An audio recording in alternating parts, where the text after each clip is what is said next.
ये क्या लग रहा है आपको, ये इतना इम्पोर्टेंट है? ये विषय दुर्भाग्यपूर्ण है और विशेष रूप से कांग्रेस और इंडी गठबंधन के दल पर्सनल इंटरेस्ट को ज़्यादा महत्व दे रहे हैं बजाय पब्लिक इंटरेस्ट के।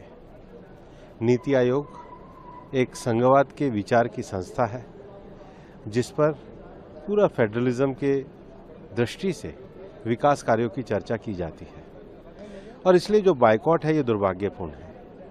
ये भी एक देखने लायक बात है कि पिछली बार भी केजरीवाल और कुछ दलों के द्वारा बायकॉट किया। इवन पार्लियामेंट में भी 2022 में हमने इंसिडेंट देखे हैं जब ऑल पार्टी मीटिंग का बहिष्कार किया। ये जो बहिष्कार की राजनीति है, ये बहिष्कार की राजनीति दुर्भाग्यपूर्ण है और नीति आयोग जैसे फोरम जो ऐसी संस्थाएं हैं जो नॉन पॉलिटिकल होकर के कोऑपरेटिव फेडरलिज्म को बढ़ाने के लिए, विकास के मार्ग को बढ़ाने के लिए, उस पर ब्रेन स्टॉर्मिंग करने के लिए जो संस्थाएं काम कर रही हैं, उस पर ये जो बहिष्कार है इस विषय को दर्शाता है कि ये लोग पूरी तरीके से जनता को, जनता के विषयों को दरकिनार कर रहे हैं और केवल अपनी राजनीति के पर्सनल जो इंटरेस्ट है उसको पब्लिसिटी इंटरेस्ट में डेवलप करना चाहते हैं।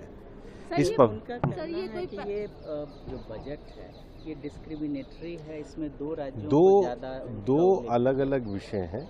बजट पूरे देश के परिप्रेक्ष्य में बनाया जाता है, देश के विकास के परिप्रेक्ष्य में बनाया जा रहा है और इतने बड़े बजट में देश के सब भागों का और सर्वांगीण विकास का विषय है। जब बजट का पैरामीटर्स आप देखेंगे, जो 9 पैरामीटर हैं, वो 9 पैरामीटर देश के हर वर्ग को जोड़ने के लिए हैं। जब बजट में कहा जाता है कि गरीब, युवा, किसान और महिलाओं का बजट है तो पूरे देश के लिए बजट है। और नीति आयोग तो एक डिफरेंट फोरम है। नीति आयोग एक अलग बॉडी है जो वास्तव में देश का थिंक टैंक है और राजनीति में, लोकतंत्र में ये माना जाता है कि थिंक टैंक के अंदर सबका कंट्रीब्यूशन होना चाहिए। जहाँ कंट्रीब्यूशन देने की बात आती है, जहाँ जिम्मेदारी की बात आती है, जहाँ जिम्मेदारी लेकर देश को बनाने की बात आती है, वहाँ तो ये गैर जिम्मेदाराना हो जाते हैं।